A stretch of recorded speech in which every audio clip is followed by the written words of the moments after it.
ಯೇಸುವಿನ ದಿವ್ಯವಾಣಿ ಪ್ರಸ್ತುತಪಡಿಸುವ ಕಾರ್ಯಕ್ರಮ ದಿವ್ಯ ವಾಕ್ಯ.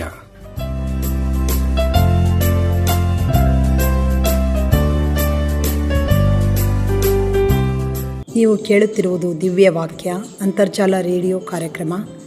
ನನ್ನ ಹೆಸರು ಶ್ರೀಮತಿ ವಿಕ್ಟೋರಿಯಾ ದೇವದಾನ್. ಸುಮಾರು 20 ವರ್ಷಗಳಿಂದ ನನ್ನ ಕೆಲಸದ ಜೊತೆಗೆ ಕರ್ತನ ಸೇವೆಯಲ್ಲಿ ಮುಂದೆ ಸಾಗುತ್ತಿದ್ದೇನೆ. ನಿಮ್ಮಲ್ಲಿ ಏನಾದರೂ ಪ್ರಾರ್ಥನಾ ಮನವಿಗಳಿದ್ದರೆ ಅಥವಾ ಯೇಸುವಿನ ಕುರಿತಾಗಿ ತಿಳಿದುಕೊಳ್ಳಬೇಕಾದರೆ ನನ್ನನ್ನು ಸಂಪರ್ಕಿಸಬೇಕಾದ ದೂರವಾಣಿ ಮೊಬೈಲ್ ಸಂಖ್ಯೆ 8762619842 8762619842. ದೇವರ ಸಂದೇಶವನ್ನು ಕೇಳುವುದಕ್ಕಿಂತ ಮುಂಚಿತವಾಗಿ ಒಂದು ಭಕ್ತಿಗೀತೆಯನ್ನು ಆಲಿಸೋಣ.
ದೇವರ ನಾಮಕ್ಕೆ ಸ್ತೋತ್ರವಾಗಲಿ.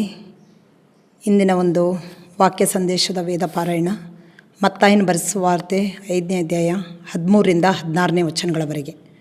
ಮತ್ತಾಯನ ಬರೆಸುವ ವಾರ್ತೆ 5ನೇ ಅಧ್ಯಾಯ 13ರಿಂದ 16ನೇ ವಚನಗಳವರೆಗೆ. ನೀವು ಭೂಮಿಗೆ ಉಪ್ಪಾಗಿದ್ದೀರಿ. ಉಪ್ಪು ಸಪ್ಪಗಾದರೆ ಅದಕ್ಕೆ ಇನ್ನಾತರಿಂದ ಉಪ್ಪಿನ ರುಚಿ ಬಂದೀತು. ಜನರು ಅದನ್ನು ಹೊರಗೆ ಹಾಕಿ ತುಳಿಯುವುದಕ್ಕೆ ಅದು ಯೋಗ್ಯವೇ ಹೊರತು ಮತ್ತಾವ ಕೆಲಸಕ್ಕೂ ಬಾರದು. ನೀವು ಲೋಕಕ್ಕೆ ಬೆಳಕಾಗಿದ್ದೀರಿ. ಗುಡ್ಡದ ಮೇಲೆ ಕಟ್ಟಿರುವ ಊರು ಮರೆಯಾಗಿರಲಾರದು. ಮತ್ತು ದೀಪವನ್ನು ಹತ್ತಿಸಿ ಕೊಳಗದೊಳಗೆ ಇಡುವುದಿಲ್ಲ, ದೀಪಸ್ತಂಭದ ಮೇಲೆ ಇಡುತ್ತಾರಷ್ಟೇ. ಆಗ ಅದು ಮನೆಯಲ್ಲಿರುವವರೆಲ್ಲರಿಗೆ ಬೆಳಕು ಕೊಡುವುದು. ಅದರಂತೆ ನಿಮ್ಮ ಬೆಳಕು ಜನರ ಮುಂದೆ ಪ್ರಕಾಶಿಸಲಿ. ಹೀಗಾದರೆ ಅವರು ನಿಮ್ಮ ಒಳ್ಳೆಯ ಕ್ರಿಯೆಗಳನ್ನು ನೋಡಿ ಪರಲೋಕದಲ್ಲಿರುವ ನಿಮ್ಮ ತಂದೆಯನ್ನು ಕೊಂಡಾಡುವರು. ದೇವರು ಈ ಅಮೂಲ್ಯವಾದ ವಾಕ್ಯಗಳನ್ನು ಆಶೀರ್ವದಿಸಲಿ. ಆಮೆನ್. ಯೇಸುವೇ ಮಾತನಾಡು ನನ್ನಾತ್ಮದೊಂದಿಗೆ, ನನ್ನನ್ನು ಕೇಳಮಾಡು. ನಿಂದಿವ್ಯ ಧ್ವನಿಯೇ ಯೇಸುವೇ ನಡೆಯ ಮಾಡು. ನೀ ಹೋದ ದಾರಿಯೇ ಯೇಸುವೇ ಹೋರ ಮಾಡು. ನನ್ನ ಶಿಲ್ಬೆಯನ್ನೇ ಯೇಸುವೇ ಮಾತನಾಡು ನನ್ನಾತ್ಮದೊಂದಿಗೆ, ನನ್ನನ್ನು ಕೇಳಮಾಡು. ನಿಂದಿವ್ಯ ಧ್ವನಿಯೇ ನಿನ್ನ ಕೃಪೆ ಸಾಕು ಈ ಬಡದಾಸಿಗೆ. ಹಲ್ಲೆಲೂಯಾ ಹಾಡುವೆನು ಜೀವಾಂತ್ಯವರೆಗೆ. ಪರಿಶುದ್ಧನು ಪರಿಶುದ್ಧನು ಪರಿಶುದ್ಧನಾಗಿರುವ ನಮ್ಮ ಪರಮ ಪ್ರೀತಿಯುಳ್ಳ ತಂದೆಯ ದೇವರೇ ಸ್ವಾಮಿ, ಈ ಒಂದು ಪ್ರಶಾಂತ ಒಂದು ಸಂದರ್ಭದಲ್ಲಿ ಸ್ವಾಮಿ, ನಾವೆಲ್ಲರೂ ಈ ಒಂದು ರೇಡಿಯೋ ಪ್ರಸಾರದ ಮುಖಾಂತರ ಸ್ವಾಮಿ ನಿನ್ನನ್ನು ಸ್ವಾಮಿ ನಾವು ನಿನ್ನ ಒಂದು ಪ್ರಸನ್ನತೆಯಲ್ಲಿ ನಾವು ಮುಂದೆ ಸಾಗುವಂತೆ ನೀನು ಕೊಟ್ಟ ಕೃಪೆಗಾಗಿ ಸ್ತೋತ್ರಪ್ಪ ದೇವ. ಈ ಒಂದು ಕಾರ್ಯಕ್ರಮವನ್ನು ಆಲಿಸುವಂಥ ಪ್ರತಿಯೊಬ್ಬ ಮಕ್ಕಳನ್ನು ನೀನು ವಿಶೇಷವಾದ ರೀತಿಯಲ್ಲಿ ಆಶೀರ್ವಾದ ಮಾಡಪ್ಪ ದೇವ. ಹೌದು ಸ್ವಾಮಿ, ಈ ಒಂದು ಕಾರ್ಯಕ್ರಮವನ್ನು ಆಲಿಸ್ತಿರುವಂಥ ಪ್ರತಿಯೊಬ್ಬ ಮಕ್ಕಳು ಎಂಥ ಒಂದು ಪರಿಸ್ಥಿತಿಯಲ್ಲಿದ್ದರೂ ಸ್ವಾಮಿ ವಾಕ್ಯದ ಮುಖಾಂತರ ಧೈರ್ಯ ಆಧರಣೆ ಹೊಂದಿಕೊಳ್ಳಿಕ್ಕಾಗುವಂತೆ ನಿನ್ನ ಕೃಪೆ ಸಹಾಯ ಕೊಡಬೇಕಾಗಿ, ನಿನ್ನ ದಾಸಿಯನ್ನು ಸಹ ನೀನು ಕ್ರೂಜ ಎಡೆದವರಲ್ಲೂ ಬಚ್ಚಿಟ್ಟು ನೀನೇ ಮಾತನಾಡಿ ನೀನೇ ಮಹಿಮೆ ಹೊಂದಬೇಕಾಗಿ ಈ ಒಂದು ಚಿಕ್ಕ ಪ್ರಾರ್ಥನೆಯನ್ನು ಯೇಸು ಕ್ರಿಸ್ತನ ಒಂದೇ ಹೆಸರಿನ ಮೂಲಕ ಬೇಡಿ ಹೊಂದಿದ್ದೇನೆ ನಮ್ಮ ತಂದೆ, ಆಮೇನ್. ಈಗಾಗಲೇ ಒಂದು ಓದಿದಂಥ ವೇದ ಪಾರಾಯಣದಲ್ಲಿ ಅಲ್ಲಿ ಒಂದು ವಾಕ್ಯವನ್ನು ನೋಡ್ತಾ ಇದ್ದೇವೆ. ಒಂದು ಲೈನ್ ಅಲ್ಲಿ ನೋಡುವಾಗ ಮತ್ತಾಯನ ಬರೆಸುವ ವಾರ್ತೆ 5ನೇ ಅಧ್ಯಾಯ 13ನೇ ವಚನದಲ್ಲಿ ನೀವು ಭೂಮಿಗೆ ಉಪ್ಪಾಗಿದ್ದೀರಿ ಎಂಬುದಾಗಿ ಅಲ್ಲಿ ಒಂದು ವಸ್ತುವನ್ನು ನೋಡ್ತಾ ಇದ್ದೇವೆ. ಅದು ಉಪ್ಪು ಎಂಬುದಾಗಿ. ಉಪ್ಪು ಎನ್ನುವಂಥ ಒಂದು ವಸ್ತು ಅದು ಒಂದು ಸರಳವಾದ ವಸ್ತು, ಯಾವುದೇ ಬೆಲೆ ಇಲ್ಲದಂಥ ವಸ್ತು. ಅದನ್ನು ಹಳೆಯ ಒಂದು ಕಾಲದಲ್ಲಿ ನೋಡುವಾಗ ಆ ಒಂದು ಉಪ್ಪಿನ ಚೀಲವನ್ನು ಅಂಗಡಿಯ ಹೊರಗಡೆನೇ ಇಡ್ತಾ ಇದ್ರು. ಅಂಥ ಒಂದು ಪರಿಸ್ಥಿತಿ ಆಗಿನ ಕಾಲದಲ್ಲಿತ್ತು. ಆದರೆ ಈ ಉಪ್ಪಿಗೆ ಯಾವುದೇ ರೀತಿಯಿಂದ ಬೆಲೆ ಇಲ್ಲ. ಉಪ್ಪಿನ ಒಂದು ಬೆಲೆ ಸಹಿತ ಬಹಳಷ್ಟು ಕಡಿಮೆ ಒಂದು ದುಡ್ಡಿಗೆ ಅದು ಬರುವಂಥದ್ದಾಗಿದೆ. ಹಾಗಾದರೆ ಯೇಸು ಸ್ವಾಮಿ ಇಂಥ ಒಂದು ಕಡಿಮೆ ಬೆಲೆಯುಳ್ಳ ವಸ್ತುವನ್ನು ತನ್ನ ಒಂದು ವಾಕ್ಯದಲ್ಲಿ ಉಪಯೋಗಿಸ್ಕೊಳ್ತಾ ಇದ್ದಾನೆ. ಇಲ್ಲಿ ನೋಡ್ತಾ ಇದ್ದೀವಿ ಸ್ವಾಮಿ ಹೇಳುವಂಥ ಮಾತು, ನೀವು ಭೂಮಿಗೆ ಉಪ್ಪಾಗಿದ್ದೀರಿ ಎಂಬುದಾಗಿ. ಹಾಗಾದರೆ ಯೇಸು ಸ್ವಾಮಿ ಯಾಕೆ ಒಳ್ಳೆಯ ಒಂದು ಕಾಸ್ಟ್ಲಿ ಇರುವಂಥ ಒಂದು ವಸ್ತುಗಳನ್ನು ತೆಗೆದುಕೊಳ್ಳಲಿಲ್ಲ? ಸಕ್ಕರೆ ಎನ್ನುವಂಥದ್ದು, ದ್ರಾಕ್ಷಿ ಎನ್ನುವಂಥದ್ದು, ಗೋಡಂಬಿ ಎನ್ನುವಂಥದ್ದು ಬಹಳಷ್ಟು ಕಾಸ್ಟ್ಲಿ ಪದಾರ್ಥಗಳನ್ನು, ಬಹಳ ಬೆಲೆಯುಳ್ಳ ಪದಾರ್ಥಗಳನ್ನು ಯೇಸು ಸ್ವಾಮಿ ಯಾಕೆ ತೆಗೆದುಕೊಳ್ಳಲಿಲ್ಲ? ಉಪ್ಪು ಎನ್ನುವಂಥ ವಸ್ತುವನ್ನೇ ಯಾಕೆ ತೆಗೆದುಕೊಂಡ? ಅಲ್ಲಿ ನೋಡ್ತಾ ಇದ್ದೇವೆ ಉಪ್ಪಿನಲ್ಲಿ ಕಲಿಯುವಂಥ ಅನೇಕ ಗುಣಗಳಿವೆ. ನೀವು ಭೂಮಿಗೆ ಉಪ್ಪಾಗಿದ್ದೀರಿ ಎಂಬುದಾಗಿ ಹೇಳ್ತಾ ಇರಬೇಕಾದ್ರೆ ಉಪ್ಪಿನಲ್ಲಿ ಕಲಿಯುವಂಥ ಗುಣಗಳು ಬಹಳಷ್ಟಿವೆ. ಅಲ್ಲಿ ನೋಡ್ತಾ ಇದ್ದೇವೆ ಸುಮಾರು 5 ಗುಣಗಳನ್ನು ಉಪ್ಪು ಹೊಂದಿದೆ. ಮೊದಲನೇದಾಗಿ ನೋಡುವಾಗ ಉಪ್ಪು ರುಚಿ ಕೊಡುವಂಥದ್ದಾಗಿದೆ. ನಾವು ಎಷ್ಟೇ ದೊಡ್ಡ ಅಡುಗೆ ಮಾಡಿದರೂ ಸಹ, ಅನೇಕ ಬೆಲೆಯುಳ್ಳ ಒಂದು ವಸ್ತುಗಳನ್ನು ಅದರಲ್ಲಿ ಹಾಕಿದರೂ ಸಹ ಕೊನೆಗೆ ಉಪ್ಪು ಹಾಕದಿದ್ದರೆ ಅದಕ್ಕೆ ಯಾವುದೇ ರುಚಿ ಬರೋದಿಲ್ಲ. ಹಾಗಾದರೆ ಉಪ್ಪು ರುಚಿ ಕೊಡುವಂಥದ್ದಾಗಿದೆ. ಅದೇ ರೀತಿಯಲ್ಲಿ ನಾವು ಸಹ ನಮ್ಮ ಮಾತುಗಳ ಮುಖಾಂತರ, ನಮ್ಮ ಸಂಭಾಷಣೆಗಳ ಮುಖಾಂತರ ಇತರರಿಗೆ ರುಚಿ ಕೊಡುವಂಥ ವ್ಯಕ್ತಿಗಳಾಗಿರಬೇಕು. ನಿಮ್ಮ ಸಂಭಾಷಣೆಯು ಯಾವಾಗಲೂ ಇಂಪಾಗಿಯೂ ರಸವತ್ತಾಗಿಯೂ ಇರಲೆಂಬುದಾಗಿ ಅಪೊಸ್ತಲನಾದ ಪೌಲನು ತನ್ನ ಪತ್ರಿಕೆಗಳನ್ನು ಹೇಳುವಂತನಾಗಿದ್ದಾನೆ. ಇಂದಿನ ದಿನಮಾನಗಳಲ್ಲಿ ನಾವು ಉಪ್ಪಿನ ಹಾಗೆ ರುಚಿ ಕೊಡುವಂಥವರಾಗಿರಬೇಕು. ನಾವು ಮಾಡುವಂಥ ಕೆಲಸ ಕಾರ್ಯಗಳ ಒಂದು ಸ್ಥಳಗಳಲ್ಲಿ, ಆಫೀಸಿನ ಕೆಲಸ ಕಾರ್ಯಗಳಲ್ಲಿ, ಬೇರೆ ಬೇರೆ ಜವಾಬ್ದಾರಿಗಳಲ್ಲಿ ನಾವು ಇರುವಾಗಲೂ, ನಾವು ಒಂದು ವೇಳೆ ಮನೆಯಲ್ಲೇ ಇದ್ದುಕೊಂಡು ಮನೆಯ ಕೆಲಸ ಕಾರ್ಯಗಳೆಲ್ಲ ಮುಂದೆ ಸಾಗುತ್ತಿರುವಾಗಲೂ ಪ್ರತಿಯೊಂದು ವಿಷಯಗಳಲ್ಲಿ ನೆರೆಹೊರೆಯವರ ಅಕ್ಕಪಕ್ಕಗಳಲ್ಲಿ ನಮ್ಮ ಒಂದು ನಡೆ, ನುಡಿ, ಕ್ರಿಯೆ, ಮಾತು, ವರ್ತನೆಗಳ ಮುಖಾಂತರ ನಾವು ರುಚಿ ಕೊಡುವಂಥವರಾಗಿರಬೇಕು. ಉಪ್ಪು ರುಚಿ ಕೊಡುವಂಥದ್ದಾಗಿದೆ. ಅದಕ್ಕಾಗಿ ಸ್ವಾಮಿ ಹೇಳ್ತಾ ಇದ್ದಾನೆ, ನೀವು ಭೂಮಿಗೆ ಉಪ್ಪಾಗಿದ್ದೀರಿ ಎಂಬುದಾಗಿ. ಎರಡನೇದಾಗಿ ನೋಡುವಾಗ ಉಪ್ಪು ಎಲ್ಲರೊಂದಿಗೆ ಬೆರೆಯುವಂಥ ಒಂದು ಗುಣವನ್ನು ಹೊಂದಿದೆ. ಎಲ್ಲ ವಸ್ತುಗಳೊಂದಿಗೆ ಬೆರೆಯುವಂಥ ಗುಣವನ್ನು ಹೊಂದಿದೆ. ಉಪ್ಪನ್ನು ನಾವು ಆ ಒಂದು ಅಡಿಗೆಯಲ್ಲಿ ಹಾಕುವಾಗ ಉಪ್ಪು ನಮಗೆ ಯಾವುದೇ ರೀತಿಯಿಂದ ಅಲ್ಲಿ ಕಾಣುವುದಿಲ್ಲ. ಎಲ್ಲ ಒಂದು ವಸ್ತುಗಳೊಂದಿಗೆ ಬೆರೆತು ಹೋಗುವಂಥದ್ದಾಗಿದೆ.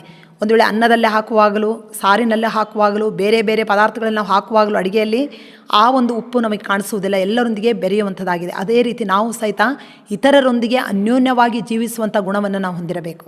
ಇತರರೊಂದಿಗೆ ಸಹಕಾರದಿಂದ ಕೂಡಿದಂಥ ಗುಣವನ್ನು ನಾವು ಹೊಂದಿರಬೇಕು. ಮೂರನೇದಾಗಿ ನೋಡುವಾಗ ಉಪ್ಪು ಬಿಳಿ ಬಣ್ಣವನ್ನು ಹೊಂದಿದೆ. ಬಿಳಿ ಎನ್ನುವಂಥದ್ದು, ಬಿಳಿಯ ಬಣ್ಣ ಅದು ಪರಿಶುದ್ಧತೆಯ ಸಂಕೇತವಾಗಿದೆ. ಈ ಒಂದು ಪ್ರಕಟಣೆ ಒಂದು ಪುಸ್ತಕದಲ್ಲಿ ನೋಡುವಾಗ ಅಲ್ಲಿ ಬಿಳಿ ನಿಲುವಂಗಿಗಳನ್ನು ತೊಟ್ಟುಕೊಂಡಿರುವವರು ಇವರು ಯಾರು? ಇವರು ಆ ಯಜ್ಞದ ಕುರಿಯಾದ ತನ್ನ ರಕ್ತದಲ್ಲಿ ತಮ್ಮ ಒಂದು ಬಟ್ಟೆಗಳನ್ನು ತೊಳೆದುಕೊಂಡವರು ಎಂಬುದಾಗಿ, ಶುದ್ಧಿಪಡಿಸಿಕೊಂಡವರು ಎಂಬುದಾಗಿ ನಾವು ನೋಡ್ತಾ ಇದ್ದೇವೆ. ಹಾಗಾದರೆ ಬಿಳಿ ಬಣ್ಣ ಎನ್ನುವಂಥದ್ದು ಅದು ಪರಿಶುದ್ಧತೆಯ ಸಂಕೇತವಾಗಿದೆ. ನಾವು ಸಹಿತ ಪರಿಶುದ್ಧರಾಗಿರಬೇಕು. ಈಗಿನ ಒಂದು ದಿನಮಾನಗಳಲ್ಲಿ ನಾವು ಸಹಿತ ಪರಿಶುದ್ಧರಾಗಿರಬೇಕು. ಅದಕ್ಕಾಗಿಯೇ ದೇವರು ಹೇಳುವಂಥ ಮಾತು, ನಾನು ಪರಿಶುದ್ಧನಾಗಿರೋ ಪ್ರಕಾರವೇ ನೀವು ಪರಿಶುದ್ಧವಾಗಿರಿ ಎಂಬುದಾಗಿ. ನಾವು ಪರಿಶುದ್ಧರಾಗಿರುವಾಗ ಖಂಡಿತವಾಗಿ ದೇವರು ನಮ್ಮನ್ನು ಆಶೀರ್ವದಿಸುವಂಥವನಾಗಿದ್ದಾನೆ. ನಾಲ್ಕನೇದಾಗಿ ನೋಡುವಾಗ ಉಪ್ಪು ವಸ್ತುಗಳನ್ನು ಕೆಟ್ಟು ಹೋಗದಂತೆ ರಕ್ಷಿಸುತ್ತದೆ. ಅನೇಕ ಒಂದು ಮಾವಿನಕಾಯಿ, ಲಿಂಬೆಕಾಯಿ, ಅನೇಕ ಒಂದು ಚಟ್ನಿಗಳನ್ನು ಮಾಡುವಾಗ ಅಲ್ಲಿ ಉಪ್ಪಿನ ಪ್ರಮಾಣವನ್ನು ಬಹಳಷ್ಟು ರೀತಿಯಲ್ಲಿ ಹಾಕ್ತಾರೆ. ಯಾಕಂದರೆ ಅದು ಬಹಳಷ್ಟು ವರ್ಷ ಬರಬೇಕಾದ್ರೆ ಉಪ್ಪಿನ ಪ್ರಮಾಣ ಜಾಸ್ತಿ ಇರಬೇಕು. ಯಾಕಂದರೆ ಉಪ್ಪು ಅದು ವಸ್ತುಗಳನ್ನು ಕೆಟ್ಟು ಹೋಗದಂತೆ ರಕ್ಷಿಸುವಂಥದ್ದಾಗಿದೆ. ಯೇಸು ಸ್ವಾಮಿ ಸಹಿತ ಈ ಲೋಕಕ್ಕೆ ಬಂದಂಥ ಉದ್ದೇಶ ಮನುಷ್ಯಕುಮಾರನು ಕೆಟ್ಟು ಹೋಗಿರುವುದನ್ನು ಹುಡುಕಿ ರಕ್ಷಿಸುವುದಕ್ಕಾಗಿ ಬಂದನು. ಅದೇ ರೀತಿಯಲ್ಲಿ ನಾವು ನೋಡ್ತಾ ಇರ್ತೇವೆ, ಅನೇಕರು ಅನೇಕ ಪಾಪಗಳಲ್ಲಿ ಅವರು ಬಿದ್ದು ಅನೇಕರು ರಕ್ಷಣೆಯ ಮಾರ್ಗವನ್ನು ಬಿಟ್ಟು ಕೆಟ್ಟ ಒಂದು ದಾರಿಯಲ್ಲಿ ಹೋಗ್ತಾ ಇರ್ತಾರೆ. ಅಂಥವರನ್ನು ನಾವು ಕೆಟ್ಟು ಹೋಗದಂತೆ ರಕ್ಷಿಸಿ ಕಾಪಾಡಬೇಕಾಗಿದೆ. ಐದನೇದಾಗಿ ನೋಡುವಾಗ ಉಪ್ಪು ಕರಗಿ ಹೋಗುತ್ತದೆ. ಅದು ಕೊನೆಯದಾಗಿ ನೋಡುವಾಗ ಆ ಒಂದು ಅಡಿಗೆಯಲ್ಲಿ ಉಪ್ಪು ಕಾಣಿಸುವುದಿಲ್ಲ, ಅದು ಕರಗಿ ಹೋಗುವಂಥ ಜೀವಿತ. ಅದೇ ರೀತಿಯಲ್ಲಿ ನಾವು ಸಹಿತ ಉಪ್ಪಿನ ಹಾಗೆ ತಗ್ಗಿಸಿಕೊಳ್ಳುವಂಥವರಾಗಿರಬೇಕು. ನಮ್ಮಲ್ಲಿ ವಿಧೇಯತೆ ಮನಸ್ಸು, ತಗ್ಗಿಸುವಿಕೆ ಮನಸ್ಸಿರುವಾಗ ಖಂಡಿತವಾಗಿ ದೇವರು ನಮ್ಮನ್ನು ಆಶೀರ್ವದಿಸುವಂಥವನಾಗಿದ್ದಾನೆ. ಯಾಕಂದರೆ ದೇವರ ವಾಕ್ಯದಲ್ಲಿ ನೋಡುತ್ತೇವೆ, ತಗ್ಗಿಸಲ್ಪಡುವವನು ಹೆಚ್ಚಿಸಲ್ಪಡುವನು, ಹೆಚ್ಚಿಸಲ್ಪಡುವವನು ತಗ್ಗಿಸಲ್ಪಡುವವನು ಎಂಬುದಾಗಿ. ಅದೇ ರೀತಿಯಲ್ಲಿ ನಾವು ಸಹಿತ ಉಪ್ಪಿನ ಹಾಗೆ ಕರಗಿ ಹೋಗಬೇಕು. ಯೇಸುಸ್ವಾಮಿ ತಾನೇ ಈ ಲೋಕಕ್ಕೆ ಬಂದಾಗ ಯೇಸುಸ್ವಾಮಿ ತಗ್ಗಿಸಿಕೊಂಡ. ಎಷ್ಟರ ಮಟ್ಟಿಗೆ ತಗ್ಗಿಸಿಕೊಂಡನೆಂಬುದಾಗಿ ನೋಡುವಾಗ ಮರಣದವರೆಗೂ ತನ್ನನ್ನು ತಾನು ತಗ್ಗಿಸಿಕೊಂಡನು. ಅದೇ ರೀತಿಯಲ್ಲಿ ನಾವು ಸಹಿತ ತಗ್ಗಿಸಿಕೊಳ್ಳುವಾಗ ಖಂಡಿತವಾಗಿ ದೇವರು ನಮ್ಮನ್ನು ಆಶೀರ್ವದಿಸುವಂಥವನಾಗಿದ್ದಾನೆ. ಈ ದಿವಸ ನಾವು ಉಪ್ಪಿನ ಒಂದು ಗುಣಲಕ್ಷಣಗಳನ್ನು ನೋಡಿಕೊಂಡೆವು. ಅದೇ ರೀತಿಯಲ್ಲಿ ಅದೇ ಗುಣಗಳನ್ನು ನಾವು ಧರಿಸಿಕೊಳ್ಳುವಾಗ ಖಂಡಿತವಾಗಿ ದೇವರು ನಮ್ಮನ್ನು ಆಶೀರ್ವದಿಸುವಂಥವನಾಗಿದ್ದಾನೆ. ಮೊದಲನೇದಾಗಿ ನೋಡುವಾಗ ಉಪ್ಪು ರುಚಿಯನ್ನು ಕೊಡುವಂಥದ್ದಾಗಿದೆ. ಎರಡನೇದಾಗಿ ನೋಡುವಾಗ ಎಲ್ಲ ವಸ್ತುಗಳೊಂದಿಗೆ ಬೆರೆತು ಹೋಗುವಂಥದ್ದಾಗಿದೆ. ಮೂರನೇದಾಗಿ ನೋಡುವಾಗ ಬಿಳಿ ಬಣ್ಣವನ್ನು ಹೊಂದಿದೆ. ನಾಲ್ಕನೇದಾಗಿ ಉಪ್ಪು ವಸ್ತುಗಳನ್ನು ಕೆಟ್ಟು ಹೋಗದಂತೆ ರಕ್ಷಣೆ ಮಾಡ್ತದೆ. ಐದನೇದಾಗಿ ನೋಡುವಾಗ ಉಪ್ಪು ಕರಗಿ ಹೋಗುತ್ತದೆ. ಎಲ್ಲ ಗುಣಗಳನ್ನು ಧರಿಸಿಕೊಂಡು ಮುಂದೆ ಸಾಗುವಾಗ ಖಂಡಿತವಾಗಿ ದೇವರು ನಮ್ಮನ್ನು ಆಶೀರ್ವದಿಸುತ್ತಾನೆ. ಆಮೇಲೆ ಪ್ರಾರ್ಥನೆ ಮಾಡಿಕೊಳ್ಳೋಣ. ಪ್ರೀತಿಯುಳ್ಳ ನಮ್ಮ ತಂದೆ ದೇವರೇ ಸ್ವಾಮಿ, ಈ ಒಂದು ಸಮಯಕ್ಕಾಗಿ ಸ್ತೋತ್ರಪ್ಪ ದೇವ. ನಿನ್ನ ವಾಕ್ಯವನ್ನು ಕೇಳಿ ಅದಕ್ಕೆ ವಿಧೇಯರಾಗುವಂಥ ಮನಸ್ಸನ್ನು ನಮಗೆ ಅನುಗ್ರಹಿಸಿಕೊಡಪ್ಪ ದೇವ. ಹೌದು ಸ್ವಾಮಿ, ಉಪ್ಪಿನ ಅನೇಕ ಗುಣಲಕ್ಷಣಗಳನ್ನು ನಾವು ನೋಡಿದ್ದೇವೆ.